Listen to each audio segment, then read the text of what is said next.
Bom, gente, eu vou fazer a introdução aqui do trabalho para vocês sobre a depressão e o suicídio, né, na adolescência.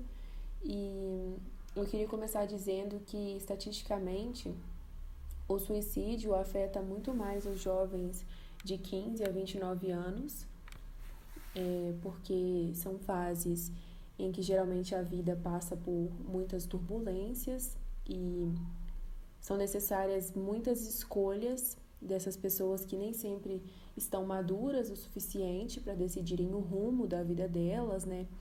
E em meio disso ainda tem as primeiras decepções com amizades, as primeiras decepções amorosas, os primeiros envolvimentos com drogas também acontecem nessa faixa etária de 15 anos para cima. Então, tudo influencia muito nesse momento difícil aí que nem todo adolescente vai saber lidar.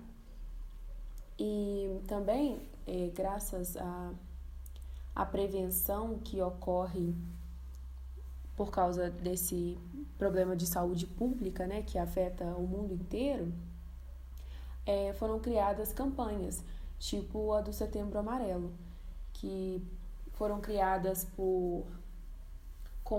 devido a uma temática tão delicada, né, que é o suicídio, e para que esse assunto deixe de ser um tabu, não só para as pessoas que sofrem com depressão, mas também com as pessoas que têm alguém em casa que sofre com essa doença e precisam dar apoio emocional adequado. E aí eu queria contar para vocês brevemente a história do Setembro Amarelo, que aconteceu porque um jovem, né, chamado Mike M., que morava no Colorado, era um grande fã de um Ford Mustang e ele comprou um carro desse na cor amarela antes mesmo dele ter 16 anos, que é a idade para dirigir lá nos Estados Unidos, né? E aí ele comprou o carro, ficou todo feliz com a conquista dele, reformou o carro e, enfim, tinha todo um amor por ele. Só que, apesar dele ser um adolescente que não demonstrava, ele sofria com crises depressivas e em um dia ele não aguentou mais, né? E no dia 8 de setembro de 1994, ele suicidou, acabou cometendo suicídio. Ele deu um tiro em si mesmo dentro do carro e deixou um bilhete escrito: Mãe e pai, não se culpem, eu amo vocês. E aí a cor amarela foi escolhida por isso, em homenagem a esse acontecimento. É importante ressaltar aqui que o Mike tinha terminado com a namorada dele nessa época, que pode ter gerado, né, esse colapso, e os pais dele chegaram 7 minutos depois que esse incidente aconteceu. Então, talvez eles até poderiam ter salvado ele, né? Então, por falta de, de tratamento, né, e de apoio, ele não tinha com quem falar sobre isso, talvez nem sabia a gravidade da situação que ele mesmo estava passando, e aí, infelizmente, né, culminou nisso. Mas também é importante ressaltar que, apesar de várias pessoas que têm os distúrbios mentais, né, e essas tendências suicidas sejam a maioria das que realmente chegam ao ato final, vários casos de suicídio também ocorrem de forma impulsiva, nos momentos de crise, e as pessoas não necessariamente têm um problema mental para chegarem a esse ponto. Além do que, as taxas de suicídio são mais elevadas em grupos vulneráveis e em países ditos de terceiro mundo, mas principalmente, né, as populações de refugiados, de imigrantes, populações indígenas e também, assim, principalmente no Brasil, nós podemos ver isso claramente na comunidade LGBT, porque quando eles não são assassinados pelo preconceito que envolve, né, toda a história deles, que não foi uma escolha, né, eles ainda têm que lidar com os próprios monstros, né, digamos assim, e às vezes chegam a a esse ponto de cometer um ato contra a própria vida, né? Agora a gente vai falar um pouco sobre a relação existente entre a música e o suicídio. E para iniciar essa reflexão, eu queria propor uma pergunta. A afinidade com certo gênero musical leva ao suicídio? Bom, o artigo Preferência Musical e o Risco de Suicídio entre Jovens, publicado na Revista Brasileira de Psiquiatria, revista não, Jornal Brasileiro de Psiquiatria, versa um pouco sobre isso. Versa um pouco sobre isso. E esse artigo fala da relação entre jovens que escutam metal com o suicídio. Metal, mais conhecido como heavy metal. Aí você vai falar, cara, eu escuto metal, eu tenho tendência suicida? Então, muitas vezes não. Por quê? Porque esse artigo ele tá falando do quê? Ele tá falando do maior índice de suicídios entre pessoas, entre adolescentes que escutam metal. Mas por que, cara? Por que isso acontece? Não tem lógica, não tô entendendo. Vamos lá, é simples. A letra do metal, a letra do metal, muitas vezes é depressiva, é pesada, é uma letra anti-motivacional, é uma letra que trata dos males da humanidade como algo que não tenha solução, não tem solução. E muitas vezes as pessoas é, ouvem metal, ouvem essas músicas por conta disso, por conta das letras. Não só por conta do arranjo, do ritmo, mas sim por conta das letras também. E a música, como eu coloquei no slide, é um refúgio. A música é um refúgio. Então, se nesse refúgio que as pessoas procuram para realmente se desligar do mundo, para realmente ficar bem, elas não encontram algo que deixe elas bem, mas sim fale para elas assim: poxa, não tem jeito, a vida não tem jeito, a sua vida é horrorosa e vai continuar horrorosa.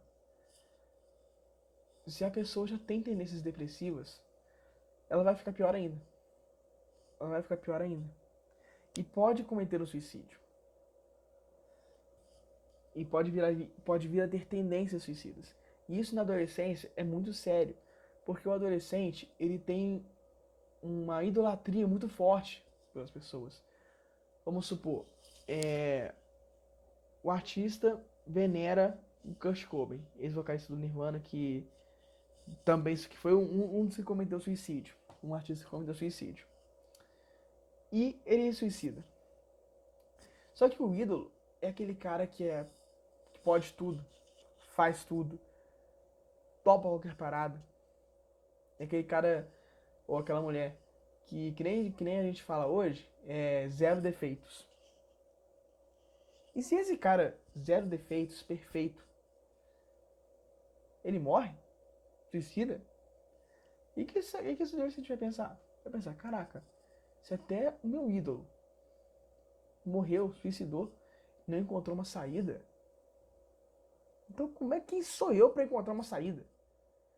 E isso vai gerar um maior pensamento depressivo, um maior pensamento suicida. Por a pessoa é, não ver saída em mais nada, não ver saída para a vida. E infelizmente isso é muito comum. O suicídio no rock é muito comum. E na verdade não só no rock, na música. A gente pode citar, igual eu citei aqui o exemplo do Kurt Cobain, do Nirvana. A gente pode citar no Brasil o exemplo do Champignon, baixista do Charlie Brown Jr.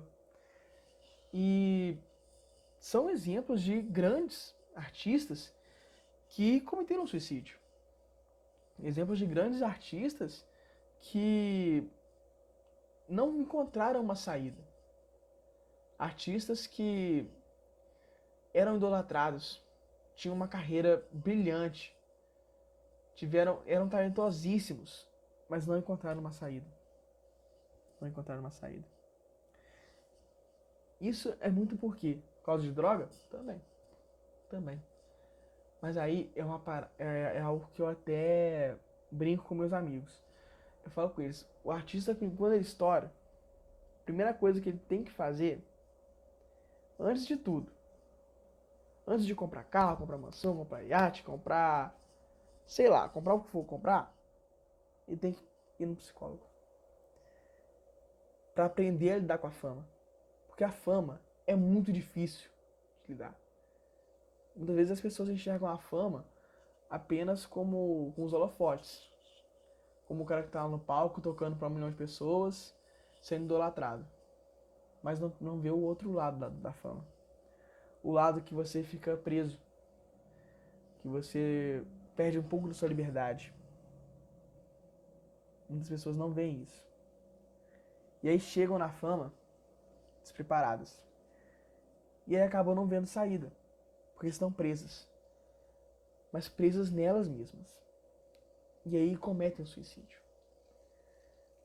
E quando o cara é um artista, quando a pessoa, a mulher é um artista famoso, ela vai ter uma influência muito grande. Vai ter uma influência, vai ser notado. Então, quando esse suicídio acontece, pode gerar o efeito Werther. Mas o que é o efeito Werther? O efeito Werther, falando resumidamente, é quando vários suicídios acontecem da mesma maneira. Como assim? Por exemplo, vou citar o exemplo do Kurt Cobain. Ele suicidou com um tiro na cabeça. O artigo mesmo que eu citei, ele fala sobre o efeito Werther com relação ao suicídio do Kurt Cobain.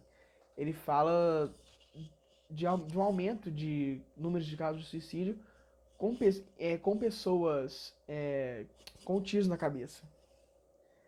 Então, assim, gera um efeito Werther muito pela idolatria, muito pela pessoa que ele era, o que ela era. E agora eu não coloquei isso no slide, mas eu me lembrei disso agora. Muitas vezes as pessoas não pensam o quanto a música mexe com você, o quanto a música mexe com o ser humano. E quando eu tô falando de música nesse aspecto, eu tô falando da música, por exemplo, em filmes. Vamos supor, a gente tá vendo um filme. Beleza, todo mundo tá vendo o filme. E nesse filme, em uma cena, a mãe do herói morre. Ele tá lá, o herói, chorando lá, do lado da mãe dele, se lamentando e tal. E no fundo tem uma música triste. Essa música vai te fazer ficar muito mal. Ela vai te fazer ficar triste. E você nem vai saber que essa música tá lá, mas ela tá lá te fazendo ficar triste.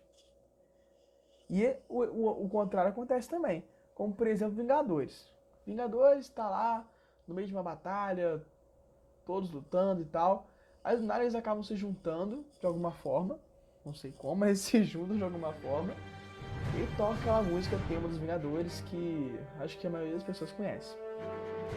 É uma música extremamente motivacional, uma música que te coloca pra cima, te faz pensar assim, não, agora vai. Agora eles vão ganhar a batalha, agora eles vão matar todo mundo, agora vai dar certo. E você realmente acaba pensando assim. Você realmente acaba pensando assim, muito por causa da música. Porque a música mexe muito com a emoção. A música mexe muito com algo que a gente não consegue controlar, a emoção. Mexe muito com aquilo que a gente nem percebe. A gente nem percebe. Porque é tão implícito, mas acaba acontecendo. E isso explica muito a relação da música com o suicídio. Porque a pessoa não vai falar assim, eu vou me suicidar agora por causa dessa música aqui. Não vai falar. Não vai falar. Porém, a música exerceu uma influência. Aos poucos exerceu uma influência. E essa influência é diferente de um incentivo. É muito importante falar sobre isso. É diferente de um incentivo. Porque o incentivo, pelo menos na minha visão, seria como se um artista pegasse e colocasse no uma letra dele ou até colocasse isso numa uma rede social. Gente, se matem porque não existe mais saída. A única forma é se matar, não tem jeito. Aí beleza. Isso é um incentivo. Porém, a influência é diferente. A influência acontece de forma indireta. A música influencia de forma indireta no suicídio. E para encerrar essa reflexão, eu coloquei essa música, esse trecho de uma música do Super Combo, chama Bomba Relógio, gravada no álbum Rogério, 2016. E esse verso fala: ninguém liga se o meu timer zerou ou se tá quase lá. Pois ninguém liga se o meu timer zerou ou se está quase lá. Isso aí é o exemplo claro, né, da influência. O que seria esse timer? O que seria esse timer que zerou? Seria talvez a esperança da pessoa. Talvez a esperança de encontrar uma saída. A esperança de viver melhor. E ninguém liga pra isso. Ninguém liga. Engraçado, ninguém liga se meu timer zerou.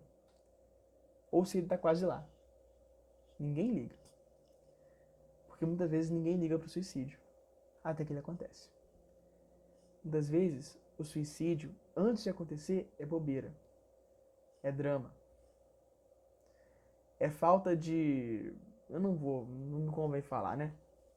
Acho que dá pra entender. Mas... ninguém liga, né? Ninguém liga. E por não ligar, uma hora acontece. E quando acontece... nossa, foi tão novo. Era uma boa pessoa.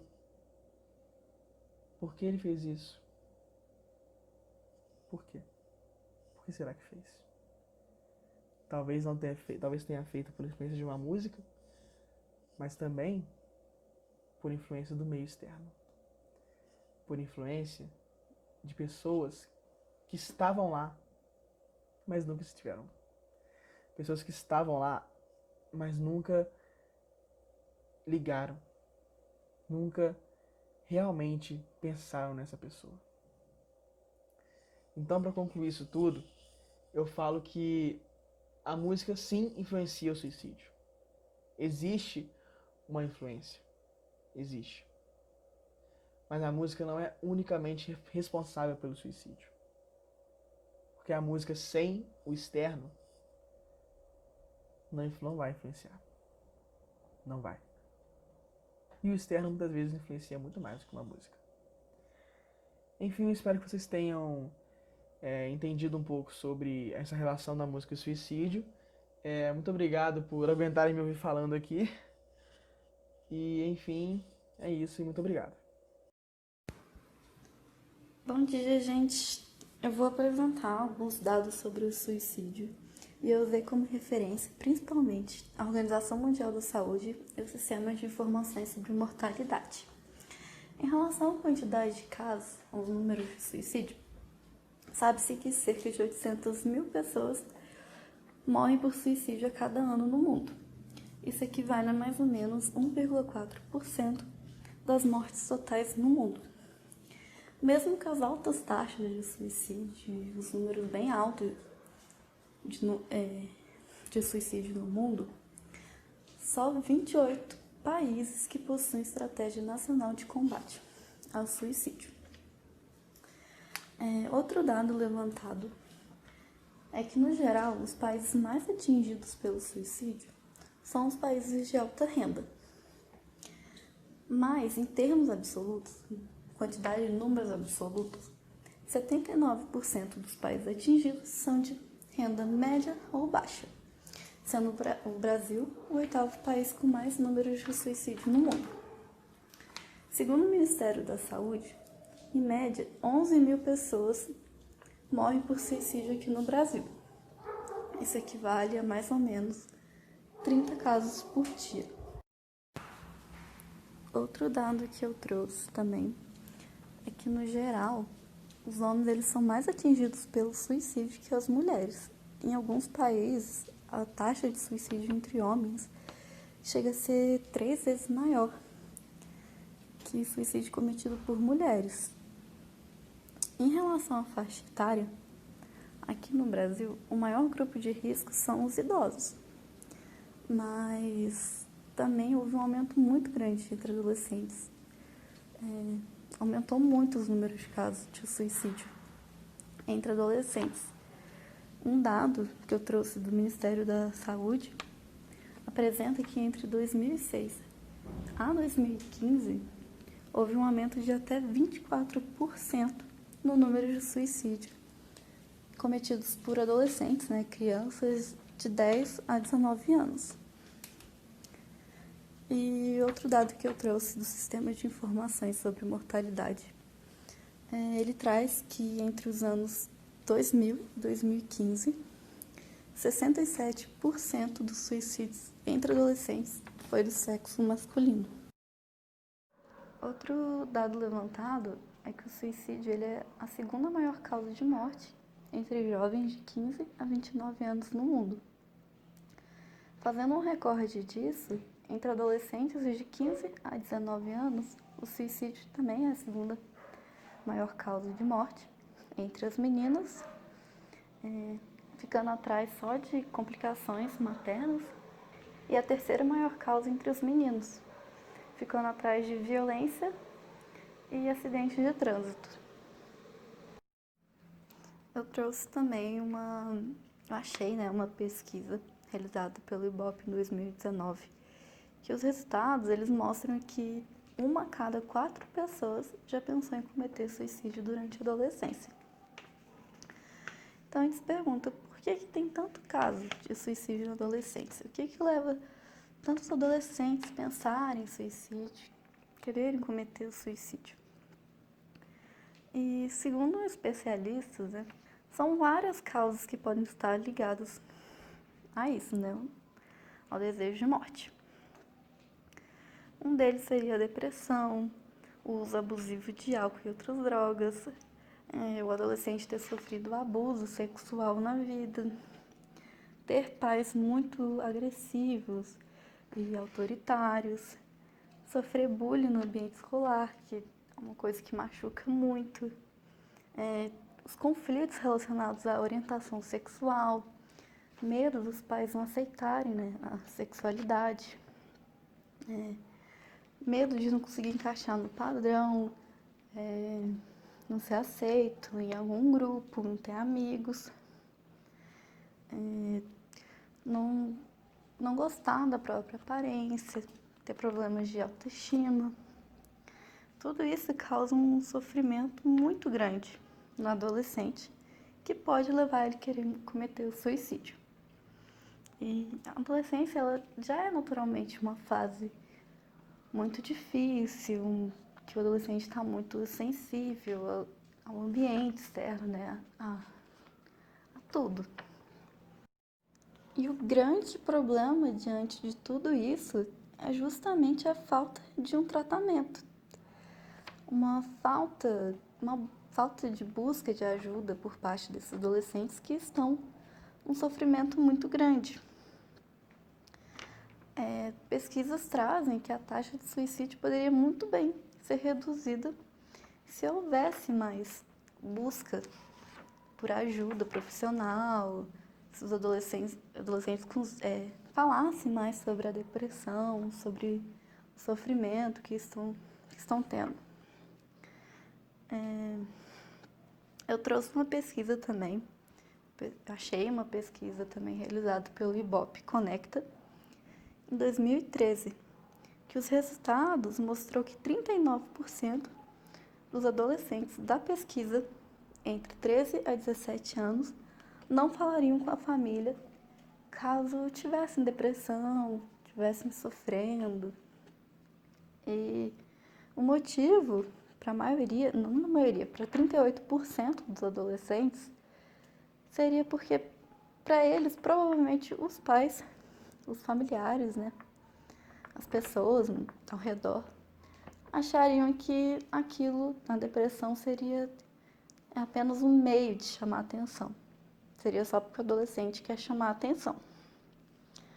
Outro resultado que teve é que 23% desses adolescentes, eles acreditam que a depressão é só uma tristeza momentânea e não uma doença com sintomas, uma doença grave. Talvez, né? Talvez não. Provavelmente o resultado hoje em dia seria um pouco diferente, né? Porque hoje tem mais informações sobre o assunto, tem menos preconceito que há 20 anos atrás, mas com certeza a falta de informação diante da depressão, do suicídio, o preconceito que tem, né, em relação a tudo isso, o tabu, ainda é um grande problema que afeta muito, né, a vida de vários adolescentes, jovens por aí no mundo. E por isso que é importante a gente ter o incentivo de buscar ajuda e acabar mais ainda com esse preconceito. E é isso. Bom dia a todos. Agora eu vou falar um pouco sobre a visão psicanalítica do suicídio. O suicídio, ele é uma questão muito importante de se falar, uma questão de saúde pública. De acordo com o Ministério da Saúde no Brasil, as taxas de suicídio de 2017 entre jovens e crianças da faixa etária de 10 a 19 anos alcançaram 814 notificações. O suicídio é a terceira maior causa de morte.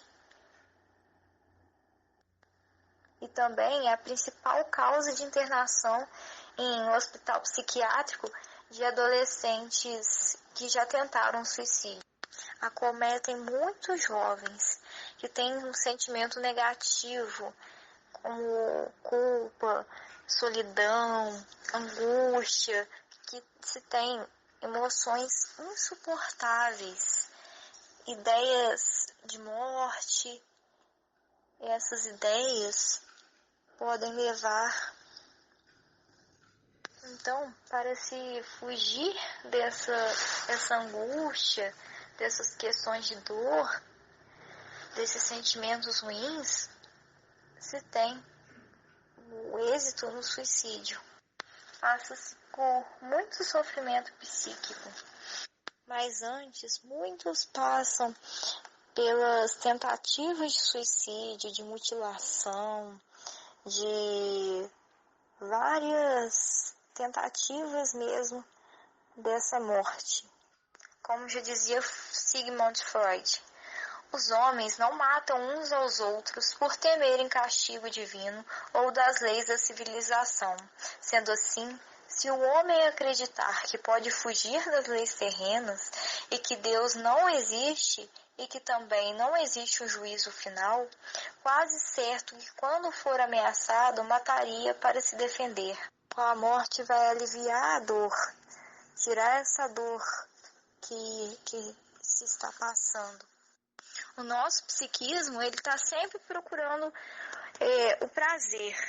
Então, quando se tem desconforto de alguma ação motora, escolhe então um objeto para se voltar ao prazer. Isso é uma descarga de catexia. Então, a morte passa pela interferência do seu próprio sujeito. Por que ocorre o suicídio na teoria psicanalítica? O prazer do psiquismo é ele voltar à homeostase. Então, o que seria essa homeostase? A homeostase é o conforto tensional Então, quando o bebê nasce, ele tem o desconforto tensional, o desprazer. Então, o psiquismo sempre quer voltar esse prazer que ele tinha no colo uterino. Então, se tem a pulsão de morte, para não ter uma tendência de variação tensional, um circuito pulsional. Bom dia. O que é a alma ao imaginar e até realizar essa possibilidade do suicídio? James Hillman. Jung aborda dois perigos da alma.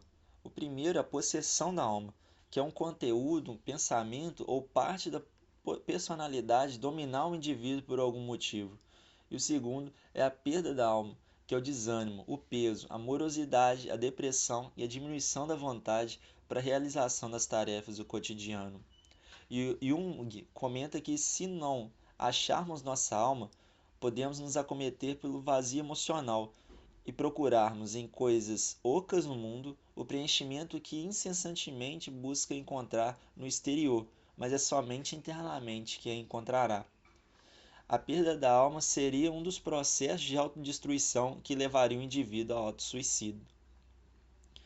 Os povos antigos usavam a feitiçaria para se protegerem, faziam ali práticas que protegeriam a si mesmos contra a perda dessa alma. Acontece da própria alma. Acontecem dois movimentos no estudo sobre o tema abordado pela psicologia analítica: a regressão e a constelação dos complexos afetivos. A energia em progressão adapta o ser à vida. No momento que essa energia ela regride, ativa complexos afetivos, que são conflitos inconscientes, que desencadeiam uma série de reações fisiológicas e psicológicas, fazendo com que o ego perca energia ao seu dispor. O indivíduo não consegue atender às demandas externas. Esse fenômeno é conhecido como constelação de complexos, que volta contra o ego e a pessoa pode perder a consciência. Nesse caso, diz que foi apossada pelo demônio, devido à perda de controle sobre suas emoções. Todo esse caminho dos complexos gera estado de depressão, conflito interior, ambivalência, incerteza, dúvida, questionamento e perda de motivação. A não complementaridade na teoria junguiana sobre o funcionamento psíquico ser por meio de opostos, a não complementaridade desses opostos pode alcançar a tensão, gera o conflito. O conflito, por sua vez, leva à tentativa de repressão. E quando a repressão das partes contrárias dá resultado, surge a dissociação, a cisão da personalidade, a desunião consigo próprio, e aí uma possibilidade para neurose. No entanto, essa constelação ela nem sempre será um problema. Ela pode também ser uma possibilidade de elaborar conteúdos inconscientes. Quando a libido inicia novamente o caminho para a progressão, esse ego está mais maduro. Pelo confronto com o inconsciente, o confronto pessoal com as suas próprias fraquezas, as dolorosas questões levantadas durante a regressão. Olhar para esse ato suicida a gente tem que ter um olhar numa questão particular desse sujeito. No Homem e seus símbolos, Jung falará que o processo de individuação ele começa a partir do sofrimento psíquico e por lesões da personalidade, e que a partir delas o ego verá as retaliações às suas vontades e desejos, podendo desencadear contra si mesmo o sofrimento no corpo biológico. Uma pessoa nem sempre vai ter comportamentos ou comportamentos muito evidentes ou sinais orgânicos de dor para mostrar o seu sofrimento psíquico. Jung coloca que o analista junguiano deve ser um lugar de auxiliar o analisado para desvendar qual que é a real demanda da sua psique, o que a sua alma anseia mesmo ao desejar a morte, de forma que novas alternativas para o renascimento podem ser encontradas em detrimento da morte concreta. Em estado de profunda agonia, a psique batalha contra o paradoxo dos opostos, corpo e alma, fora e dentro, matéria e espírito, aqui e além. até o momento em que realiza a escolha e a ambivalência é superada. Nesse momento, a pessoa parece estar num estado de júbilo, muito calma, a ponto de não demonstrar nenhum sinal que vai se matar. Então, Jung propõe um atendimento dessa pessoa com ideações, comportamentos suicidas, para que ela traga para a análise clínica desse caso. E uma vez que resistir a toda essa fantasia de morte dessa pessoa, somente torna o impulso pela morte concreta, algo ainda mais arrebatador e fascinante. Então, o analista, ainda que existam diferentes formas de o inconsciente se expressar, o mais importante no que diz respeito à tarefa do analista refere-se à criação de um ambiente psicológico favorável e receptivo à expressão da alma, seja ampliando imagens, símbolos e conteúdos, seja também dando livre curso à atividade imagética da alma. Um dos métodos que é utilizados é a amplificação, que no caso a pessoa vai falando e vai ocorrendo também um paralelismo com com percursos históricos, mitológicos, mostrando assim para a pessoa a atividade imagética da alma. Pode se fazer também presente na análise dos sonhos, no jogo de areia, na fantasia e na imaginação ativa. Então, um propósito na análise junguiana é o cultivo da alma, que por sua vez é intimamente relacionado com o cultivo da imaginação e, portanto, com o cultivo das imagens. E sobre o que é cultivo da alma, Hillman vai falar que entende o cultivo da alma como a capacidade de direcionar um novo olhar às pequenas coisas da vida, no sentido de torná-las e fazê-las grandes. Desse modo, a alma não se torna dependente apenas dos grandes eventos da vida para sentir-se nutrida. A busca pela morte biológica pode ser trabalhada de forma simbólica, enquanto que na experiência de morte dada ao analisando, possibilita que este vivencie sua fantasia de morte, simbolicamente em sua mente, de forma que a energia antes direcionada à morte biológica é vivenciada psiquicamente, cultivada e cultiva um sentido à vida. Para Jung, morrer é o mesmo que renascer. Toda a sua abordagem em torno do tema vai estar de forma simbólica e nunca execução. No momento das fantasias de morte, o arquétipo atuante é o da morte. O termo arquétipo significa as experiências humanas ao longo da evolução se fizerem em forma de modelos. Assim, a experiência vivenciada na clínica torna o analisando a entrar em contato com o próprio inconsciente, ou seja, sua alma, para que assim se criem novos significados à vida. Jung faz um paralelismo entre o ciclo do Sol ao meio-dia e o ciclo da vida, na metade da vida. Ou seja, aí que ele diz que nasce a morte. Não aceitar a viver é não aceitar a morrer. Ou seja, o indivíduo passa do desenvolvimento exterior para o interior. Se faz quando se depara com as limitações da idade e a finitude. Esse será o caminho aberto para a individuação, que esse indivíduo vive em cada etapa de forma plena. A morte e os símbolos dela fazem parte da vida e fazem parte de transformações intrínsecas ao ser.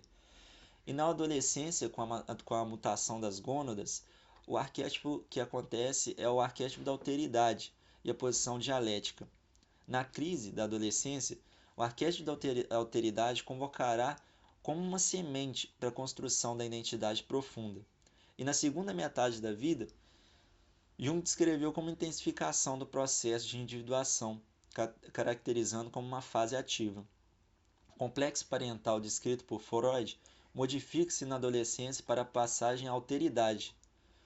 Assim, o adolescente terá duas grandes forças psíquicas: o desapego, a identificação com os pais, e a construção de uma identidade profunda, se expressando como contestação e criatividade para esse sujeito em formação. O arquétipo da alteridade se manifesta como democracia, criatividade, amor, arte e ciência, o espírito artístico e científico. Ele se cria, nasce e morre, como uma identidade adolescente, que se refaz em suas verdades preconcebidas para novas. Com esse arquétipo, os indivíduos mergulham profundamente na crise adolescente, da abertura aos arquétipos central da vida e da morte. Jung ressalta que a dualidade vida e morte elas são necessárias à transformação psíquica, em que trata a morte como símbolo de transformação da vida. E a morte não deve ser entendida como destruição e a vida como construção, senão a gente tem uma visão pejorativa da morte. A vida do arquétipo é expressa pelas funções estruturantes da curiosidade, do fascínio, da conquista, ganho, euforia, e o da morte, indiferença, desinteresse, perda, sacrifício, desapego, desânimo, depressão e o luto. Quando não ocorre o sacrifício da infância à morte, não se passa a geração das forças inovadoras, culminando uma formação de defesa e sombras. O apego exagerado, propiciado pelo arquétipo da vida, desequilibra a separação com a superproteção e o mimo.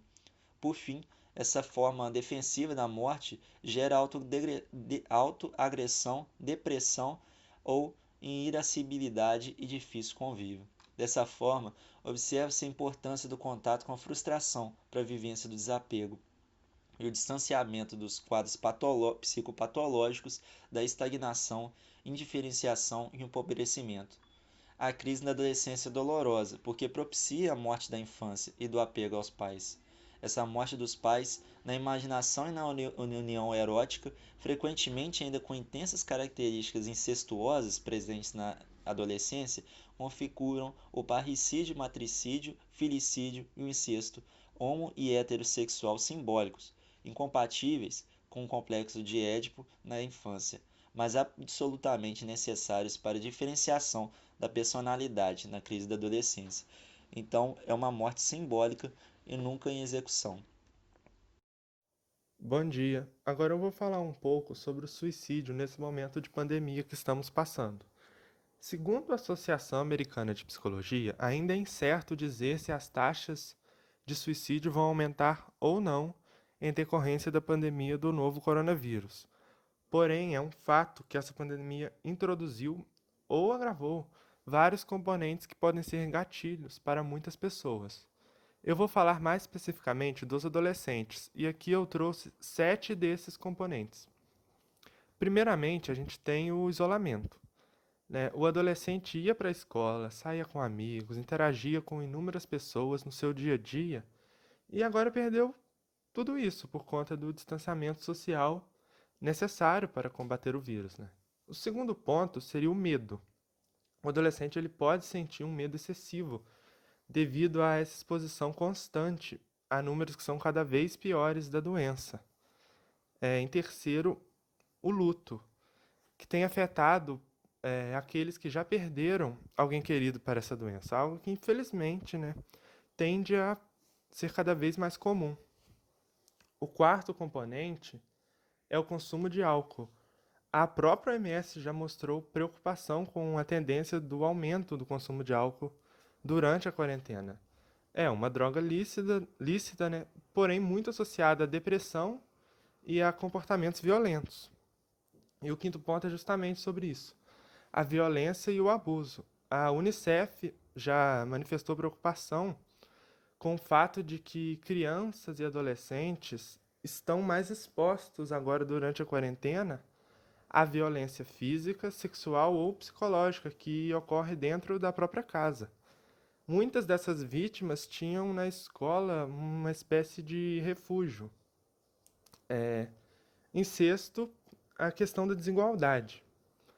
Aqui a gente pensa naquele adolescente que, com menos condições, que não está conseguindo estudar, por falta até de meios materiais para isso.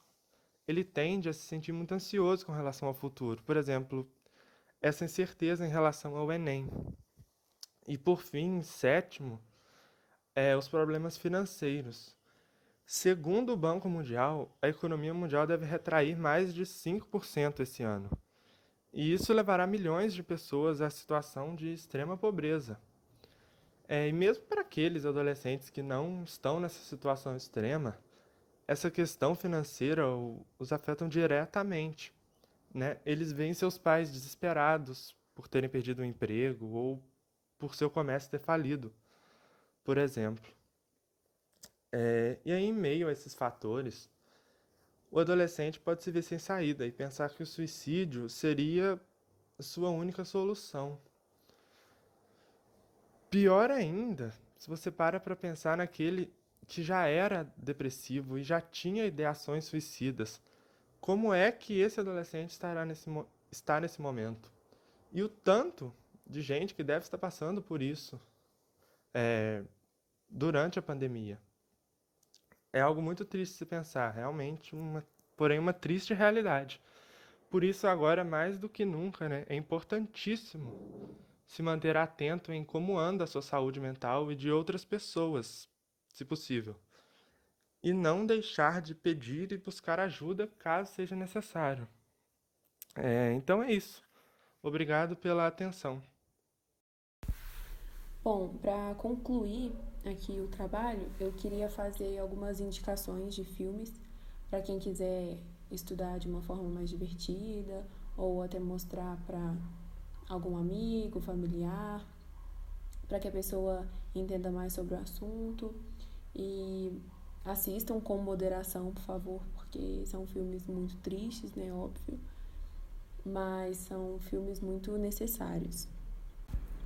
Então eu vou começar com As Virgens Suicidas, que é um filme de 1999, e vai contar a história de um grupo de amigos que se tornam obcecados por 5 meninas que vivem na vizinhança deles. Só que essas garotas vivem em uma família extremamente controladora, com um viés comportamental muito conservador. E o relacionamento com os pais é bem distante, elas vivem afastadas da convivência com o mundo externo e são impedidas o tempo todo de expressar os seus sentimentos, como a tristeza, por exemplo, que é algo super comum. E isso acaba desencadeando um processo depressivo nelas, e a obra vai mostrar de forma sombria como que as relações familiares, quando não administradas corretamente, podem potencializar um quadro clínico que já era grave. Também tem As Vantagens de Ser Invisível, que muitas pessoas conhecem, que conta a história do Charlie, um adolescente introvertido que luta com sentimentos depressivos, principalmente ao adentrar um novo colégio durante o ensino médio. E por mais que o seu talento para a escrita seja reconhecido pela professora de literatura, a sua condição psicológica fragilizada não permite que ele reconheça o melhor de si. Até que ele conhece 2 colegas que mudam sua perspectiva de mundo e mostram a importância do acolhimento e do sentimento de pertencimento quando estamos enfrentando fases obscuras em nossas vidas. E eles vão ajudar muito o Charlie. E para finalizar, eu vou falar de Garota Interrompida, que vai retratar, né, a dura realidade das mulheres que viviam no século XX, que não contavam com o suporte adequado para suas dificuldades psicológicas, e ao invés disso, elas eram rotuladas como mentalmente instáveis e muitas vezes eram institucionalizadas em hospícios por aflições comuns a qualquer adolescente. E aí vai ficar muito visível no filme o abandono, o preconceito e os estereótipos misóginos, né, da época, que infelizmente perpetuam até hoje muitas vezes e que desempenham um papel importante no surgimento e no agravamento da depressão das personagens que são marginalizadas pela sociedade. Bom, e é todo nesse contexto social e clínico que nós podemos perceber o quanto as dificuldades dos adolescentes em relação à depressão e ao suicídio poderiam ser amenizadas antes de chegar, de fato, ao ato do suicídio, se todos tivessem a consciência do quanto a depressão não é uma frescura, não é falta do que fazer, não é falta de Deus também, como muitos falam, e reconhecerem ela como uma doença tão importante como todas as outras. Imagino eu que as pessoas não deem tanto valor assim à depressão porque ela não é palpável, ela não é visível, mas as pessoas muitas vezes dão sinais. Podem ser pequenos sinais, mas eles estão sempre lá. E é importante que a gente esteja sempre de olho, né? Quando uma pessoa do nosso lado está agindo dessa forma, para que a gente possa prevenir, além de falar para elas que a melhor forma é buscar ajuda profissional sempre.